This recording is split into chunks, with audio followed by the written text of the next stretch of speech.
All right, how's it going? Welcome back to another edition of the Hello Wall podcast. Today's going to be a little bit of a lighter edition, maybe. We have a massive haul of books, though. This is like 3 weeks worth of books to go over, but I'm not going to go in too much depth or detail when it comes to describing the books, mainly because some of these books are like 3 weeks old, like I mentioned, and I don't remember literally every single detail about it. But I do remember my overall experience, so I do want to go over that stuff with you guys. So, yeah, let's just hop right into the list. Let's touch on a little bit of news first. We're on CBR.com right now. I'm not sure exactly what I want to mention as far as news goes. The only thing I really know is that Joker is looking amazing. There's tons of reviews out for Joker before it even comes out. Like, it's like a month out before it comes out. So I'm impressed with that. And from what I've seen with the trailers and everything like that, it looks super sick. Right up my alley with the psychological, mental health, like evil, sort of like evil themes, things like that. Like, I don't know, it seems much more horror than superhero. It seems just like a masterpiece. I'm a huge Joaquin Phoenix fan. Everything he does, I think, is borderline amazing. So yeah, he's starring Her, and that's literally my favorite movie of all time right now, currently. So, yeah, I'm just really stoked for it. I think it's going to turn out great. So can't wait to see that. Reviews are looking spectacular. People are already saying that this is the Grammy nomination for Best Picture, Best Actor, all that stuff. So we'll see how that fares when it comes to comic book landscape, because people like to put a limit on comic book based content. You talking to me, cat? Comic book based content when it comes to getting nominated for stuff. So people are arguing that you may not see, you'll see either Endgame in there somewhere or Joker in there somewhere. You won't see both, but I don't know. We'll see when it comes to that, down to that. But anyways, let's get right to the reviews so we can knock this out real quick. Of course, we're going to go over this stuff quickly, like I said, but it's not going to be too much detail in the descriptions, only at least in the things that I don't feel like I care about or have much to say. So yeah, we're going to go in order of what's least to best. In no surprise, Invisible Kingdom.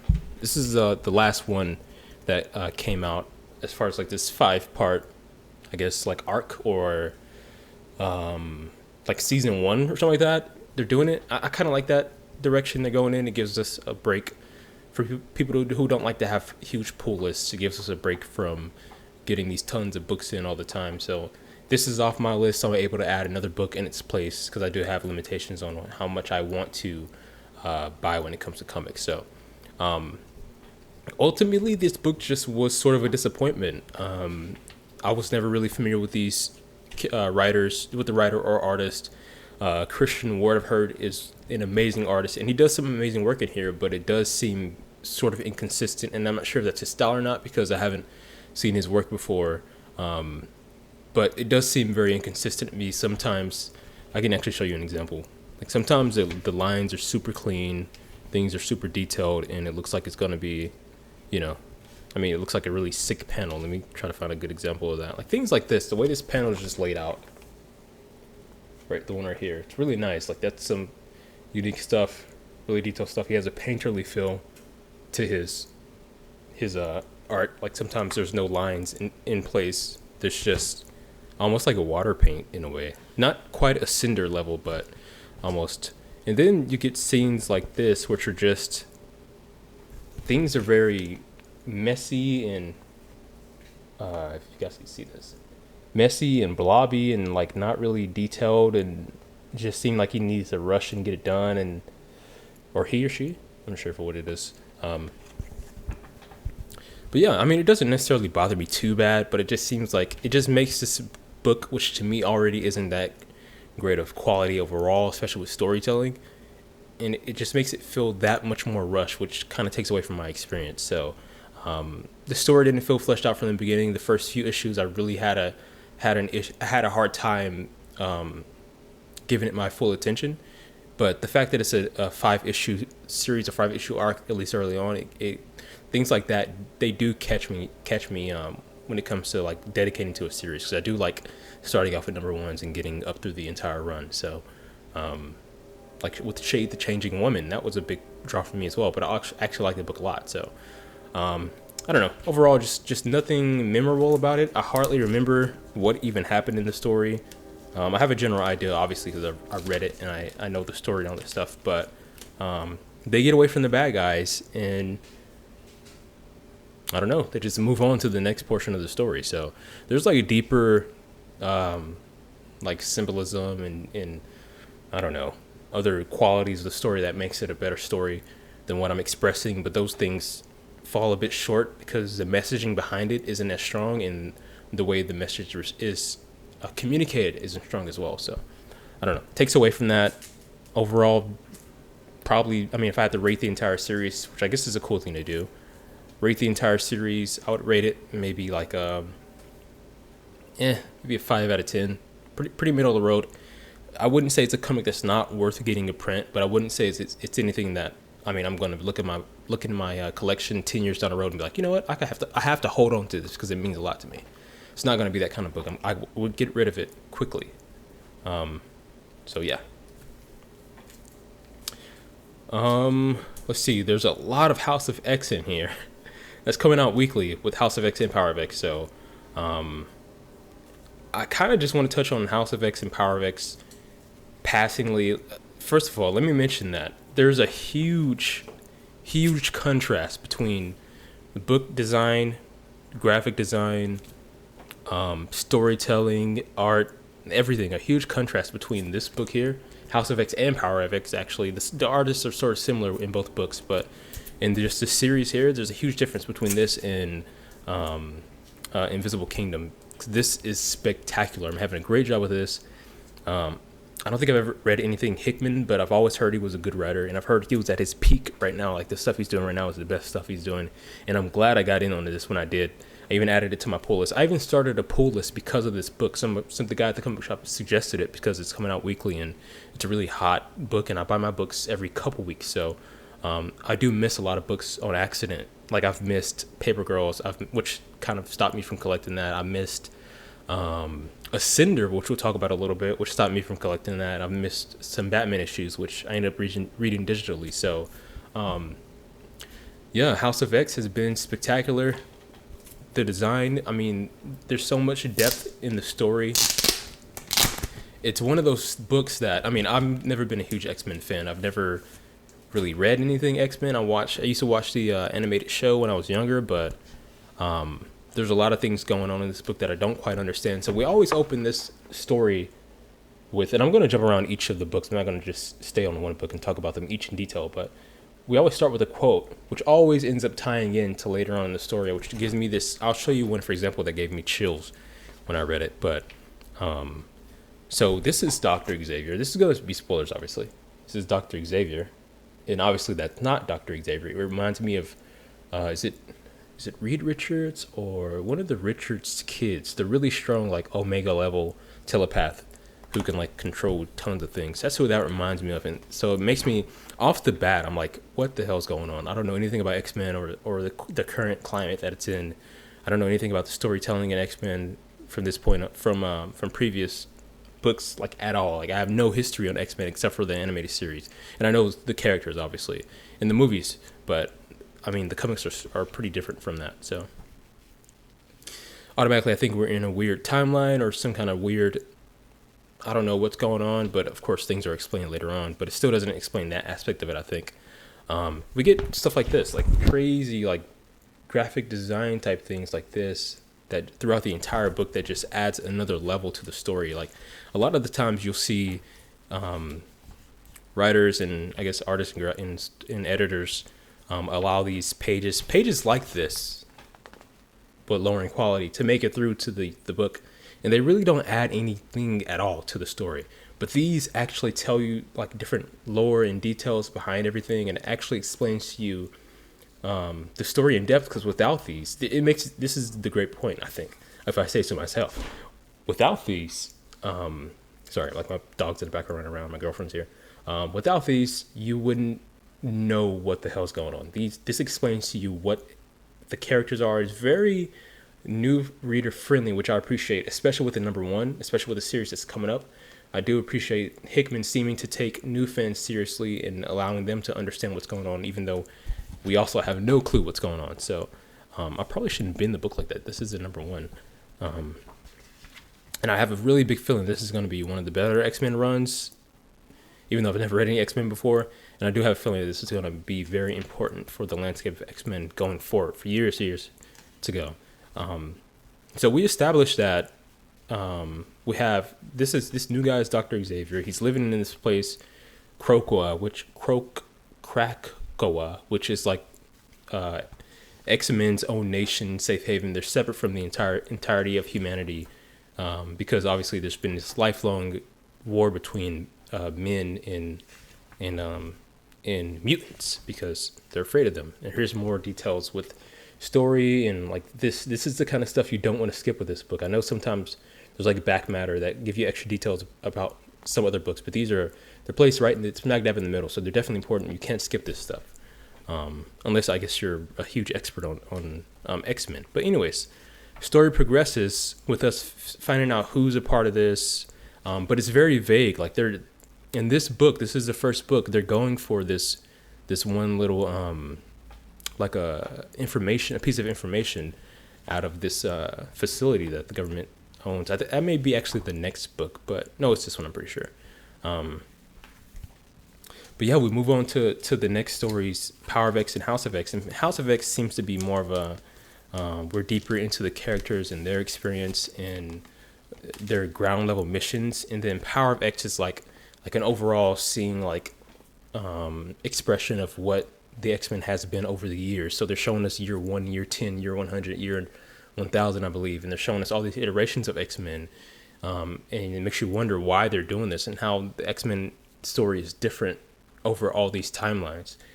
And eventually we get to, I'm going to skip past some of this other stuff. So it's like House of X.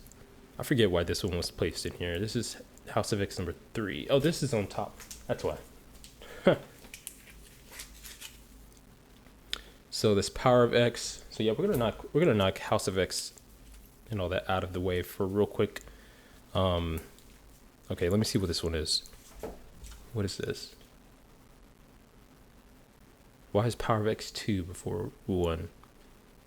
Anyways, Power of X gives us this breakdown of like technology to happen, stories to happen in the future of the X-Men. So we'll actually revisit that in a little bit. I do want to keep things in order. So apparently I had it Invisible Kingdom worse, and then after this, honestly, after this, these are all great stories that I'm reading after Invisible Kingdom. So put no stock into this order, but we have House of X 1, and then Power of X 1, and then Power of X 2. I think those are interchangeable. I forget exactly what's going on with that. Valkyrie, which is penciled by Kafu is the guy I follow on Instagram who's like super sick art. Really, it's what pushed me to pick this up. Also, it's a number 1. But yeah, we get this. Let me go over my notes. I do have notes for this. I don't want to totally ignore that because I do have some things that I was thinking in the moment that probably be more fresh than what we have here. So I may touch on some more House of X stuff that I may have missed. Give me a second here. Where did I put it?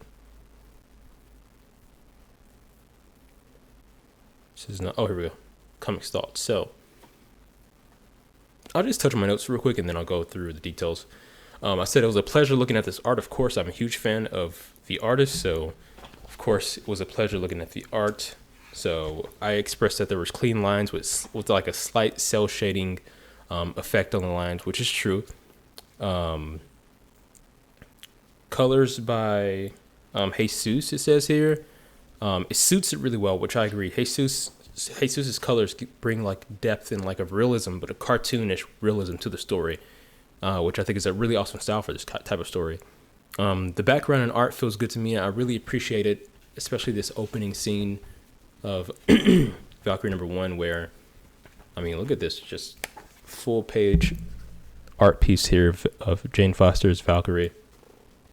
Super sick stuff. Just the angles, the facial expressions. I think there's a lot in here to really like. Look at the background of the top panel there. Like I mean, maybe it feels dry to some people, but to me, that's like you're smack dab in the middle of a city right there. Like that's beautiful, and they know when to use like sky space as well as like city background, close ups, different angles from above, from below. Just great stuff. When it comes to composing these shots. In the action, I mean, I think there's just I think the line work is what really elevates it.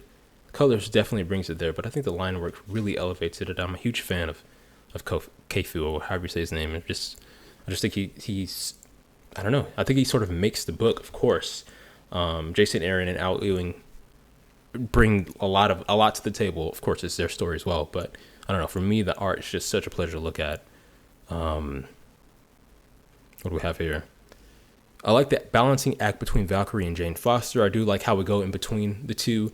Jane Foster, I'm not sure if it's when she's in Valkyrie form, but she seems to sort of adapt her language to the Valkyrian style language, which I appreciate. I'm not going to be looking at you guys a lot because my camera's over here, and like it's natural for me to be here with the mic, so you have to ignore that. But she adapts her language and the way she speaks, and her humor adapts with her being a Valkyrie. So I think that's a cool little touch there. What do we have here? George. I don't know what that means.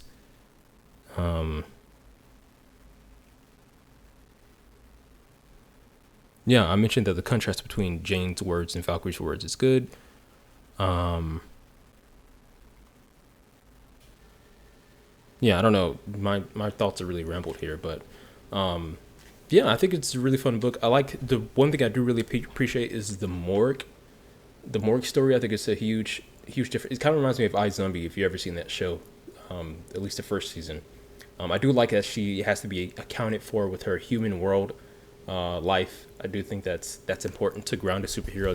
That's what gives them that dynamic and that the ability to really tell a deeper story when they have vulnerabilities such as a regular human life versus just living a superhero life. So, but yeah, there's also a huge difference between the morgue stuff and then the Valkyries, like mystic, I don't know, power things. It's just really cool, and it seems like an old Nordic type book whenever you reach this part of the book. So I'm really appreciative of that as well.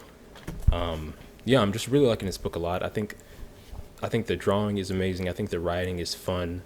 I like the little quests we're going on with Heimdall, I believe you call it. And I do like her new powers that she has where she can see death above people's heads. So at the end of the book, she turns around and sees death above Heimdall's. That she's trying to figure out her vision stuff and how her new powers. She sees death above him, and then he gets stabbed by Bullseye in the back, which I thought was a really fun touch. So yeah, really liking this book a lot. It's super fun. And the art, of course, is amazing. And her new weapon, which I've never heard of, I'm not sure if it's a new thing or if it's something that has existed before, but her weapon is really cool as well. So definitely liking this book a lot. We'll continue to read this, no problem. Let me go over what I said about House of X number 1 and 2. I said the House of X is impressive, the design is outstanding, all the tidbits of info I appreciate, and I think adds a lot to the story as well. I'm loving the more text and details in between the scenes, which gives you a lot more context and gives you an idea of what's actually going on and actually adds to the story, which is important for me. It's well paced and has good layers. It's a high concept story, so it's much different than what I've read before with other books, I guess. It's not like your standard, like a lot of times different writers will introduce different stories and whatnot, and it'll be a little bit different, but along the lines, it's still a superhero story. This one feels much different. It does feel like a sci-fi story, in my opinion. If you take X-Men out of the title and you take maybe all these recognizable characters and replace them with different names and different designs and looks, the environment, even the character design, all of that seems like high concept sci-fi, like new age type story to me, which I really like. Good art and good colors. It's a kind of art where, I mean, both the artists are very similar between Power of X and House of X, so it's a kind of art where you hardly notice that you're reading a different book because they're similar. But it's also kind of art that you really like, and it elevates the story a lot, but it's kind of like, it's not distracting in a way like, oh my gosh, this art is so beautiful, I can't focus on the story, or vice versa. So that's cool. Characters have personality, and I'm interested in the future of the book. That's what I wrote for House of X1. We can move on to House of X2, which I did touch on in there. So I love the full page text bits again. It feels, I said in a lot of ways, it feels like reading parts of a novel when in the comic, which I think is really a fresh breath, which I think is a fresh of breath air for me. Get out of here, kitty. Maybe she wants food. I'll give her food in a bit. Is this House of X that mentioned the Moira stuff? So I said there's really deep storytelling. So there's a story in House of X2. I guess we'll go over it now. Did I put that? Where did I put that at? Oh, coincidentally, this is it. This is actually next in line. So there's a story in House of X2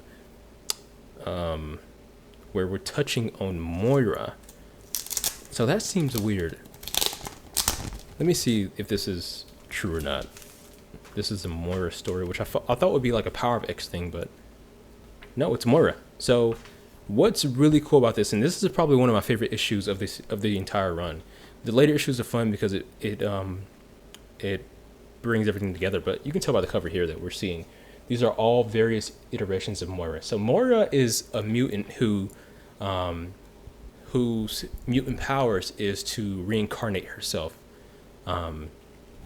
So once she dies, she's born again, and every time she's born, she keeps her memories from her past life. So obviously, naturally, when she's in school or when she's living her life, people think that she's like a prodigy. She's super smart, and she's like a genius, and they've never seen anything like it before. So as she's progressing through her life, she kind of becomes. I think at one point she wants to. She makes this serum or whatever to cure the mutant gene. I'm not sure her exact motivation. I think maybe she was unhappy with being a mutant, but she makes sure that she wants to she makes a serum to cure the mutant gene, which Destiny then approaches her during one of her lives, because I don't know much about Destiny, but we actually start this off with some huge text pages, which I loved about it. But see if I can find Destiny. Every time Moira meets Dr. Xavier again, and the cool thing about the way she reincarnates is that she doesn't reincarnate. It's not like she lives 50 years, she dies, and she reincarnates in a different body to a new family 50 years later. She actually lives the exact same sort of life. Not the exact same life. Let me explain that further, but just go with it for now. She lives the same. She's put into the same situation once again. Same parents, same body. Just she has a different mind. So naturally, whenever she begins to live her life again, she lives it a bit differently every single time, which does change the course of that timeline. And we all know when it comes to timelines, at least this is the way it's been explained in a lot of different stories. And I've been studying like time travel timeline things, so this is the way I understand it, is that once you make a change in the past, it affects the future and it changes the future. But a lot of people may assume that you just change that timeline and you're done and that's it. But actually, you're creating an alternate timeline where the timeline you originally had still exists, but you've jumped timelines to create your own alternate timeline by changing the past. So she's essentially creating multiple timelines as she's living her lives. And they use that in a very clever, or Hickman uses that in a very clever way to explain how all the Days of Future Past story, for example, how that exists, how like all the different iterations of X-Men, how all that exists. And I don't know, I thought that was super clever, that's how you explain all the different timelines and all the different stories of X-Men, and you make them all canon without like brushing all that aside. Like if something happened that to a character that you recognize here that isn't really reflected in this story, don't worry, because it happened in a different timeline that Moira recreated, because it's all canon now. It's always been canon, but it's all part of the same story now. So this is Destiny, and she as you would expect, knows everyone's destiny, and she tells Moira that her power is to reincarnate, but she only has a limited amount of reincarnations, which is super interesting. I didn't know that was happening. So that ties in later on in the story, which we'll talk about when we get there. But she only has a number of reincarnations, and Destiny says that we can't let you create the serum that you create, because it can possibly ruin and end mutants' life as we know it. So she tells her that I will always see you, I will always find you in every life that you exist in. No matter if you're reincarnated, I will always know where you're at, and I will always come and kill you, which would then run down her lives, which she told her that she only has a limited amount. So she has to be discreet with creating her stuff, and of course they like blast her. They murder her with fire, which is a terrible way to die, and they make her feel it, like they make her actually understand what it means to die, so she doesn't want to do it again. So they say. But here it is. Here's the different iterations of the X-Men. You guys probably recognize this. All these different forms. I think that's Days of Future Past right there. So these actually exist in every timeline because Moira is the constant through every timeline. She changes and makes a different decision, which causes these things to happen. So in the first House of X or Power of X, Moira reaches out to Dr. Xavier, and we see that was just one example of that. She does that multiple times as she goes throughout her different lives, and she's doing this because ultimately she decides that she wants the mutants to live, and she wants them to prosper and to I don't know if to lead a peaceful life or to become elites, I guess, or be better than humans and rule the world or whatever. But either way, whoa, that's sick. I didn't see that before. So this is Nimrod, which is a character that comes into play later, especially in Power of X, and Apocalypse is fighting him. So she eventually she desperately tries over and over to save the mutants from dying to the humans. Humans create these things, you guys know, I think they're sentinels, so you guys have seen them before. They create these sentinels, which eventually, through a number of occurrences, leads to almost the extinction, I think, of mutants. So the humans defeat the mutants by creating this machine that is meant to make more machines, that makes stronger machines, that it then makes this huge, like, Nimrod, which I just showed you, which deletes all of which is a mutant killer, so it kills all the mutants. I'm getting excited, so I'm like talking really fast. So Moira, as she dies, she gathers all this information, and every time she's reborn, she's just waiting it out to where she's old enough to go and do things and make all this a possibility, and telling Dr. Xavier that, hey, this didn't work in the past, so we have to do this again. Read my mind and you'll see my future. And it's cool because this was so subtle. In the first book, we see a scene. I feel like I have to show you guys this. In the first book, we see a scene where, is it the first book? Is it Power of X or House of X? I think it's the first Power of X. Let me see. We see a scene where Moira approaches Dr. Xavier. Dr. Xavier is very happy. He's like, I had a dream, and I feel like everything that I planned for the mutants is gonna come true. So yeah, she meets him at this festival, like in the middle of a park. He's like, I've had a dream. I feel like everything that I have planned for mutants is gonna come true. I have a really good feeling about this. And then she says, Xavier, it's not a dream. This is real. Like, I've lived all these lives. Like, read my mind and you'll know for sure that I've been alive for like 5 generations or 5 different lives, and in every life I've lived, I've made different decisions to change the course of time, and your plans never really truly come to fruition, and you never really truly save the mutant race. So this time we have to do it differently. So every time she dies, she goes back with more information, and she changes how she does everything. So what else am I going to touch on here? I think it's all we can touch on now until we go forward. Anyway, she teamed up with like Apocalypse. She does all these different desperate moves to make it, and we see again, like even in this book, she goes back to the same place again to talk to him, to try to convince him, and like this is her being born again, which she's aware when she's in her womb she has all her thoughts and everything. So this is a timeline about her life. So this is where things start to flesh out, and you start to realize what all this stuff is for. These are the timelines she lived, and you'll see that it goes around. In this point, I'm not sure what this means exactly yet, but timelines intertwine and things start to happen there as well. But and then you see the end of the timelines. It tells you when she dies, what kind of events happens on these timelines. This is what I mean. This is super, like, it seems like a lot, but this is really, it's easily digestible, and it means a lot to the story. So this stuff you have to actually read. I'm like peeking around the book.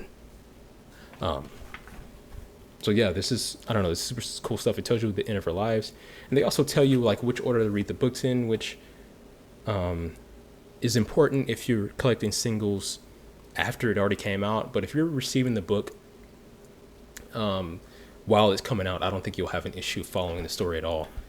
because they release when you're supposed to read them, I believe. So, yeah, that's all we're going to touch on for now. I'm just telling you, this is my favorite issue. Spectacular. It really brings a lot of, it makes the story make a lot more sense, and it's really fun. It's really cool. I loved it. It's deep storytelling, awesome stuff. No complaints whatsoever. Next is, I hope I didn't miss Silver Surfer Black number 4. Did number 4 come out already? I'll look on Marvel. We'll look on the pull list after this. But anyways, this is number 3. I've been loving this book as well. I was gonna say I can't wait to finish it. I don't want it to be over, but I feel like there's gonna be more. I mean, seems like a successful collaboration to me. Silver Surfer Black, by the way. And like I said, I say it every time. I was unanswered about the art. I wasn't sure that I liked it, but I definitely like it. It's really fun. In context, it makes a lot of sense, and it's just a unique, like that cover super sick as well. It's a unique looking book, which I really appreciate. It's different than everything else. So I don't remember exactly what's going on in this book. Let me check over it real quick. All right. Wow. So this is where we get the origin. So this actually, I didn't know this at first. I've always thought Silver Surfer was a human being who then like had some kind of kind of like Wolverine, had some experiment done and became the Silver Surfer. But apparently he was like this different type of character from a different planet or whatever. Had a wife and everything. Wanted to start a family with her. And then this huge creepy creature that looks like Silver Surfer. Where's this surfboard at? There. Like comes to their planet and just destroys them. And he offered himself up to save his planet, which I assume is what happened, I guess, which caused him to become Silver Surfer. But anyways, we know last issue we left off, he was talking to a planet, and a live planet that was going to help him defeat the enemies he was fighting. And then a meteor lands into the planet. This is super cool. A meteor lands into the planet, penetrating the planet, go into the planet's core, and and it starts to hurt the planet really badly. Like the planet's like, I can't function. Like this things happen sometimes, but this one's like really different. Once Silver Surfer says, I'll offer myself up, I'll save you, but then in return you have to save me as well. So he goes inside the planet. You have to remember, we're dealing with different timelines in this book as well. Timeline seems to be a common theme nowadays. We're dealing with different timelines in this book as well. And he goes inside this planet, deep inside, and then I don't know why I'm saying it like that. Like this is a children's book.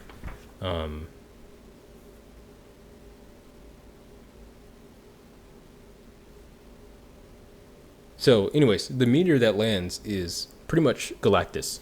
So this is the origin of Galactus.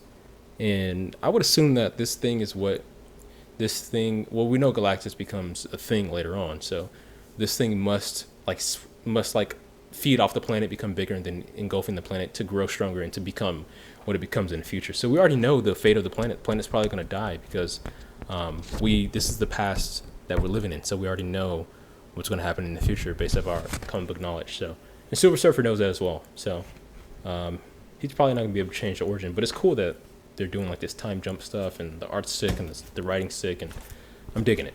Anyways, that was next in line. I'm not sure what number that is, but I'm not sure if it matters either. That would be number, what do you want, cat?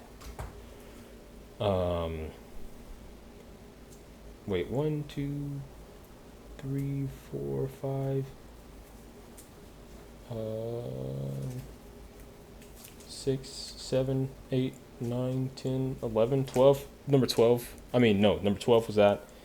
So 12, 11, 10, 9, 8, 7, 6. So we're halfway through the thing here, looks like. Then we get to Batman 76. So Batman 75 I had to read digitally, so we can just pretend like that's here. What happened to Batman 75? Trying to remember. Was it 75? No. So it was 76 actually. So I read 77, which was digital for me because my store ran out. Because obviously we know, if you guys aren't reading Batman, Tom King especially, like, I don't know, man, you're missing out on some pretty interesting stuff.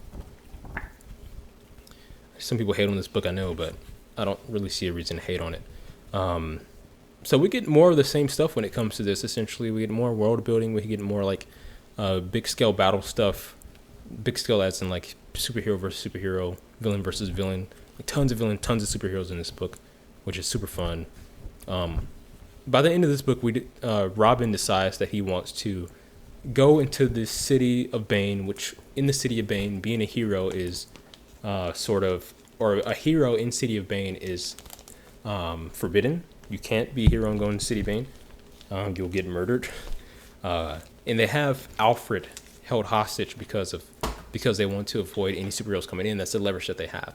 And we find out in number 77 that Robin comes in and he has this plan and he takes down I forget what the girl's name, but she's like a really powerful girl who's like Thomas Wayne's, which is like the evil Batman's sidekick, and she's fighting Robin eventually. She's like taking down really strong people. I think she took down the Atom, which is supposed to be a really strong character who like beat Superman apparently. So she's even stronger than Superman, at least the way they're framing it, or just as strong. And Robin comes in, he tricks her, he pulls out this wand. I would assume something, I don't know, can't really tell you exactly where it came from, but pulls out a wand, he traps her, and then she's like all pissed off about it. Robin approaches Thomas Wayne, which is funny because Robin stopped a really powerful like superhuman, and then Thomas Wayne, who's just human, he defeats Robin. So I found that kind of funny. But anyways, Thomas Wayne knocks Robin out, ties him up, and then the big thing happens where Robin has to sit there and watch Alfred. If you guys haven't read this, I mean, it's a spoiler, so definitely skip past this. But Robin has to sit there and watch, I think it's Damian Wayne, who this Robin is, sit there and watch Alfred die. Bane just snaps his neck, which was insane. So people were really sad about that. I went to comic book shop and this guy was like, man, this hit me hard. Like, I can't believe that happened. And for me, it's like, I don't really care. It's just a comic. I don't feel like I have that kind of deep connection to it. I appreciate great storytelling, but I feel like I don't know what it is. I don't have that deep connection, at least not to Alfred. If it would have been someone else, maybe, I don't know. But I just didn't really care that much. I mean, I guess it was sort of shocking, but I wasn't like, oh my gosh, man, I'm affected. I can't read this book anymore. It's heavy hitting. I just didn't really have any deep thoughts about that. But yeah, Alfred dies and Damian Wayne has to watch it. And Damian Wayne's like, he's crying and making excuses and all this stuff, and now he's held hostage. And I'm like, dude, you're the one that set yourself up for this. You're the one that put yourself in this situation. And Dick Grayson told you not to do it. Nightwing told you not to do it, and you did it anyway. And it turned out exactly what Nightwing said. But he's a kid, so I guess that's what kids do, is they do dumb things sometimes. So yeah, move on to Valkyrie. This is number 4 out of the list. So we're getting to the top. I'm not sure why I even put this one. I don't think my order actually matters, to be honest, because I think I would have put House of X2 as my number 1. But the weeks passed by, so things started to stack up, and I just lost track of everything. So, what do we have here? Yeah, Valkyrie, we have an encounter with Bullseye again. He has this sword. I forget exactly what it is. It's sort of one of the Valkyries, and it makes him really strong. And Valkyrie herself, Jane Foster, is Valkyrie. She's having an issue destroying him or fighting him. And I mean, this art is really, really sick, as always. They're on top of a tower, so the background's a bunch of sky, which I think is, I appreciate. I actually feel like moments like these are good for the artist to not experience burnout, because I'm pretty sure obviously just as much work goes into it, but they don't have to render any backgrounds, so they can just throw a gradient on there and they're good, so they can focus on the characters and they don't get burnt out drawing all this stuff, because I feel like backgrounds would be the most tedious things to draw, because characters, you can reuse assets. Like for this example, dude, that's like the perfect example. You can reuse assets from frame to frame, which I know some people have an issue with that, but I don't mind if it makes it easier on the artist to still tell a quality story, not cop out on anything, but still and not experience burnout by the end of the book, because that can bring down the quality of the book overall. So I'd much rather that be the case. Anyway, we get awesome scenes like this where Valkyrie's jumping off of buildings, and I don't know, man. I think her weapon is cool. Her weapon can turn to wings. It can turn to anything that she needs. And here we get like a 9-panel page where we see Heimdall, fall into the death ball that she sees over people's heads whenever they're gonna die, and she ends up saving him. And she even is pretty meta because she references Spider-Man when she saves him like that. She's like, didn't Spider-Man accidentally murder someone like this before? She says that in the book when she like stops him and snaps him. But of course, that person was a human, and this person's a god, so he'll be fine. And then I don't know. I mean, a lot of stuff that I would touch on this would be like the same examples of the same type of aspects that I love about this book, like the art, for example, or the balls over the people's heads that tells them when they're gonna die. But eventually, she overcomes her. She kept idolizing the weapon, saying that this weapon belongs to this previous Valkyrie, such a sacred and powerful weapon. Can't be destroyed. It's the best weapon alive. I have so much appreciation for this weapon. Blah blah blah. And she ends up eventually destroying the weapon because she forgives. She like lets go of her past experience with the Valkyrie and like the pedestal that she placed it on. She lets go of that, and that helps her overcome the weapon. Heimdall dies. Heimdall doesn't want to go to whatever place that the heaven for gods are. So they go on a journey, which this is kind of inexplicable to me, but we'll see how it goes. They go on a journey through like they're planning on going through a journey, at least through a land. They stop there, taking his soul and her to this place that Heimdall wants to go. That isn't very clear to me what it is, but we'll see. In the next issue, seems like it's going to be them having that adventure through that land. But I want to see how they're gonna. It's been one entire issue since we've seen her in human form, and one entire issue since we've seen her at the morgue.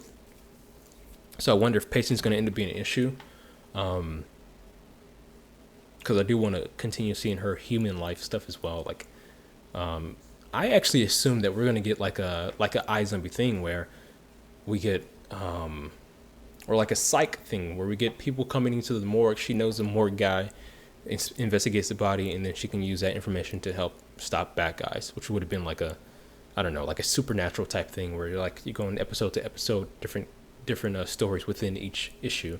But we're going somewhere completely different, which I'm fine with, but I don't know, kind of unexpected. Apparently I put Excellence 4 at number 3. Excellence has been a great book for me. I love the cover. All the covers are good. Kerry Randolph's art is insane as always. I'm really a fan of it. He has a background in animation. I learned this per the back matter in the book, which they send in letters and having conversations, and he says he has a background in animation, which is why his art looks so much like an animated series type art, like cartoony type art. So yeah, we pick up where we left off, where Dell and who's the other guy? I forget his name. What's his name? Aaron, I believe. I think his name's Aaron.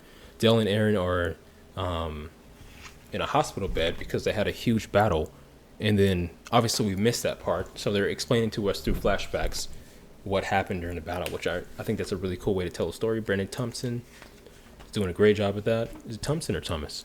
Thomas. Doing a great job of telling a story. So they get in an altercation because we know Aaron, I believe his name's Aaron, we'll call him Aaron. Aaron ended up falling in love with one of the people that he was supposed to protect and watch over, which is like one of the number one rules you're not supposed to break. So Dell sent out to stop that. So they get into this crazy altercation, and they're like, of course, when they're fighting, especially when it's Aaron, they're not fighting. It's just not a magician versus a magician, because they have a history where Aaron has been treated like his dad's son for the entirety of Dell's life. Like, Dell has always been like this subpar son who couldn't activate his powers soon enough, who just didn't, his father didn't seem to respect, and all this anger was built up in him, and then eventually he unlocks his powers, and now he's one of the most powerful ones out there that I've noticed, that we've seen thus far. And like, Aaron's in bed being destroyed, and this scene right here is beautiful, because when they're in the hospital, they're going through all these emotions, and they're talking about, this is the flashback, as they're fighting, they're talking about how they activated this huge blast of magic at each other, which like has never been done before, apparently. And their souls kind of left their body, and they're watching each other. Their souls were standing next to each other peacefully, watching their human or like their physical forms fight one another. And they're like talking to each other, man, how long am I going to let this go on? How long are we going to let this go on for? And like, yeah. And then for some reason they experience each other's experience. This sounds confusing because I'm so stupid when I explain stuff. But they explain each other's experiences to one another. Like, I can feel what you went through and you can feel what I went through. So Aaron feels Dell's anger toward his father and toward him because he hates the two of them for not giving him the childhood he feels like he deserves or not loving him enough. And like I said, this is a running thing throughout the book where he's fighting for his father's respect, but he can't seem to ever earn it. So there's always that chip on his shoulder where he wants to prove himself, but it seems like no matter what he achieves, he just can't. And Aaron feels that, so he's like, "Man, you have to let this stuff go. Like, you're gonna really kill me over this." And they're like, "We don't know because like we're not in our bodies right now. Our physical selves are controlling this altercation." But anyways, they live. They end up in a hospital. People are beat up. His eyes all messed up, and his father comes, and they do the scene where it's like they reveal, like they show in the faces, and they reveal through text like who's visiting who in the hospital, and we find out that the father's actually visiting the fake son, or like the adopted son. He's not really adopted, but you know how you have somebody who you treat as your son, but they're not really your son. He visits him instead of visiting his actual son, which is like another disappointing thing. It's like, his dad sent him on this mission to stop Aaron, and even though Aaron broke the law and did all this terrible things that he's not supposed to do, his dad still prefers to see him over him. His dad still doesn't love him more than he loves him, so that's really pissing him off, and that just adds more to it. And then his mom visits him actually, and he's mad about it because he expected it to be his dad. He's like, "Where's dad at?" His mom touches on how he unlocked this crazy anger in him that's crazy. The colors just changed. That they're afraid of this anger because it's not really anything they've experienced before. He's just so angry, and they don't know why. Oh well, it should be obvious, but whatever. They're treating him like he's trash. Anyways, here's that huge blast I was telling you about that they had in the physical forms, and this is them experiencing each other's. See, just the design is so sick. They're experiencing each other's memories, so Dell can really tell that when he broke the law and started dating that human girl, he really felt for her. He really loved her. So Dell knows that to be certain. And then he knows that Aaron knows that Dell is desperate for his father's love. And even when they showed the baby picture, like in the middle, look who's there. It's Aaron. So his father's still connected with him. Even then, it's crazy that they have that connection. I don't really get. I guess I do. I don't know. It's weird. But anyways, the mom tells Dell just to add more to the pain, and I feel like this leads to more story later on, but the mom tells Dell that your father's not here. He went to see the other guy, and Dell's mad about it. So Dell wants to go confront him, but she's like, no, it's best for you just to, if you want to avoid all this altercation, like with Aaron and with the father, it's best for you just to leave and go live at your grandma's place. And he's like, even you're pushing me away, Mom. Everybody's hating me, and now you're pushing me away, and I'm trying to do the right thing. I'm trying to prove myself. Anyways, the father comes in eventually, and they ignore each other. And this is the part where they're like experiencing each other's past and thoughts and all that stuff. So it's cool. Just the design of this book is cool. The writing's deep. I feel like, I don't know, sick. So this leads me to believe that there's like, I don't know what's going to happen. I feel like there's going to be some sort of rebellion, but we see. So Aaron broke the law, obviously. Aaron's the guy with the dreads.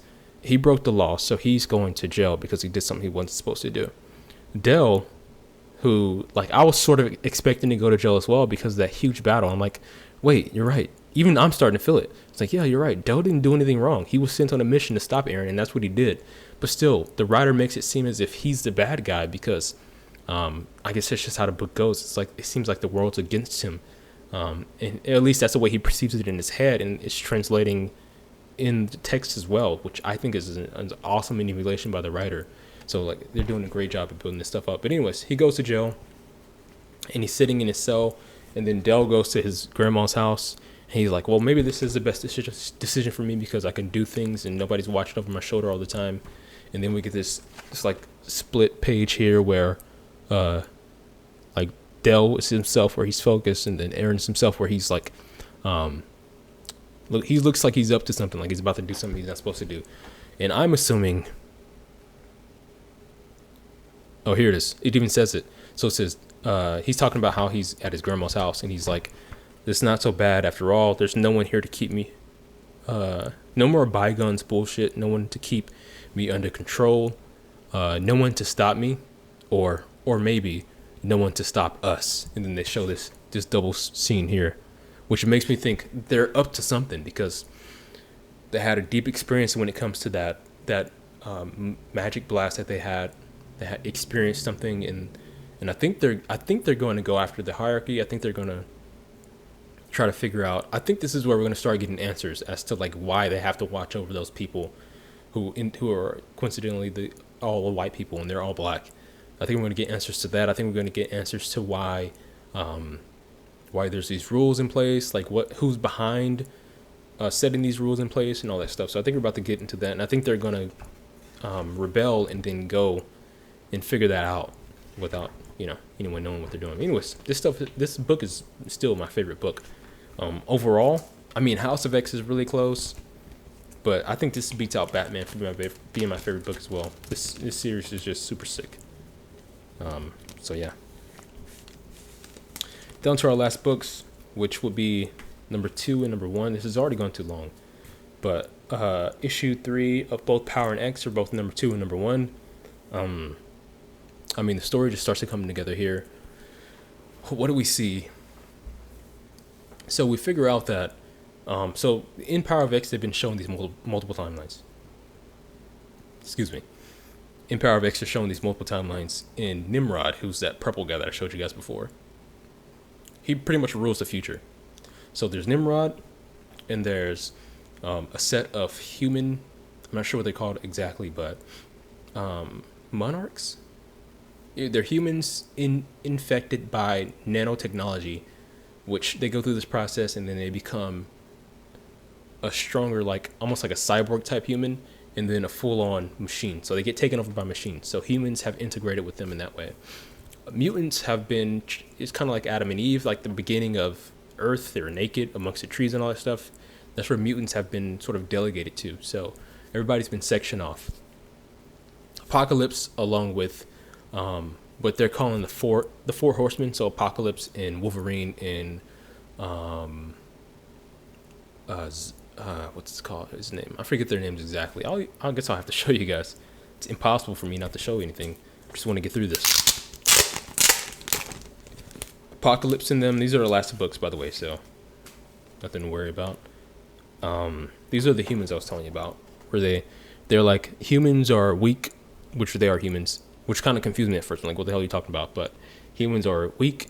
They aren't, I don't know, they're just inferior. So they end up taking this baby, putting something on her to show an example of like integrating nanotechnology into humans, and that's how they grow this army of, like, I don't know, whatever you want to call them. But anyways, here we go. So we have Rasputin, which is quickly become one of my favorite characters. There's no super deep story behind her, as far as I can tell right now, but I like her character design a lot. I like her sword. I think it's super awesome.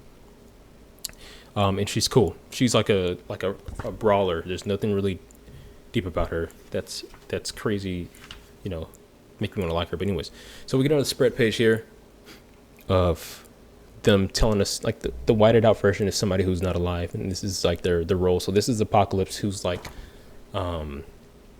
he's mutant external, whatever that means. And then we have, or that's the type of mutant he is. And then we have War, which is Wolverine. Then we have Death, which is Zorn, and Zorn is the guy with the head mask you saw, like the skull mask you saw.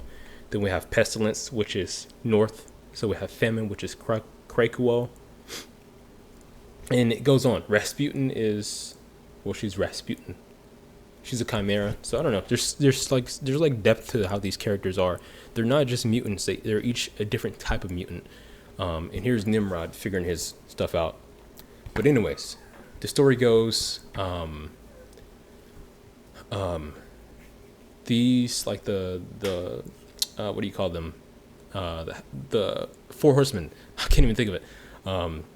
They end up finding Nimrod. So this is the future. They end up finding Nimrod's origin files, which tells you how he came online. Nimrod coming online, which this guy just showed you, he is what causes all the mutants to die. He's what causes humanity to end. He is the highest being of highest beings, as far as we know, like within the context of the humans and X-Men and all that. And he conquers everything. So he's on his computer looking at things, and it turns out that the X-Men have created a distraction so they can receive his origin file, so they can figure out how to stop him.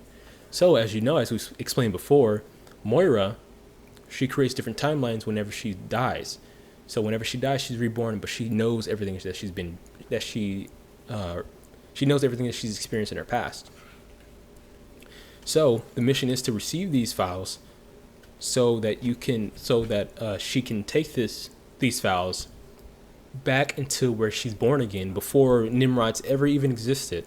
Oh, this is a cool fight scene between Apocalypse and Nimrod, which somebody else expressed this, and I have the same sentiment that I feel like Apocalypse, he's immortal, but he can only die. He can only die like he's immune to like sickness, famine, things like that, death.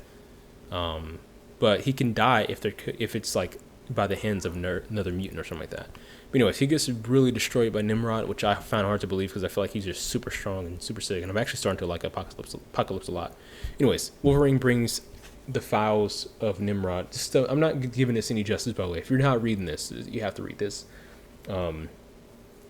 Actually, some of you may actually want to read this later, so I don't want to give away the story. I'm such an idiot. Anyways, this is all spoilers, and I said at the beginning, so you guys should know this. But anyways, we get. I mean, I don't want to say it because I don't want to ruin it for you guys. This spoilers again, just in case you don't know. Moira goes back into the past with the information that she needs to take out Nimrod, and then the story goes on from there. So I'm assuming that one of the timelines we've seen before is the timeline. Is the timeline that the current timeline we experienced it in the first issue is the timeline after the time we just experienced in this issue. And Moira's gonna find a way to hopefully stop them, but we don't know if they're gonna be successful or not. So anyways, that's gonna be it for the countdown, I guess, or the reviews or whatever you want to call it. I wonder what House of X was about. Oh, I remember what it's about. I don't want to talk about it.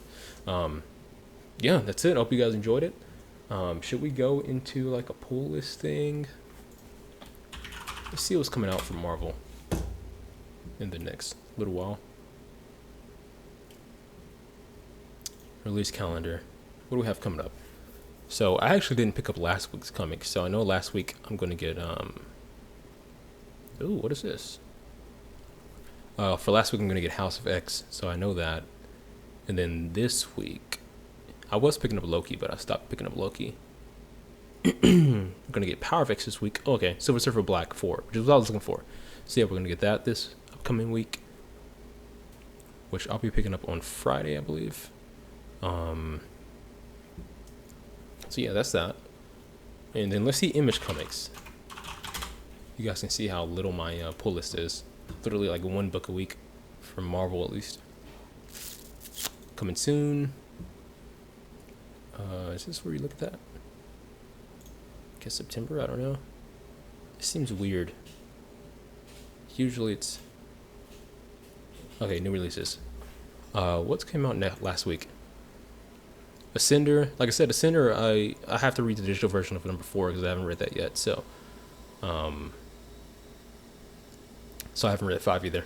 I stopped picking up Space Bandits. I may pick that up later, but I just kind of lost interest in that as well. And then next week we're gonna get. I was picking up Oblivion Song, but I've stopped that because I've gotten way too far behind on that. Ooh, another Trees book. I may pick up Trees. We'll see.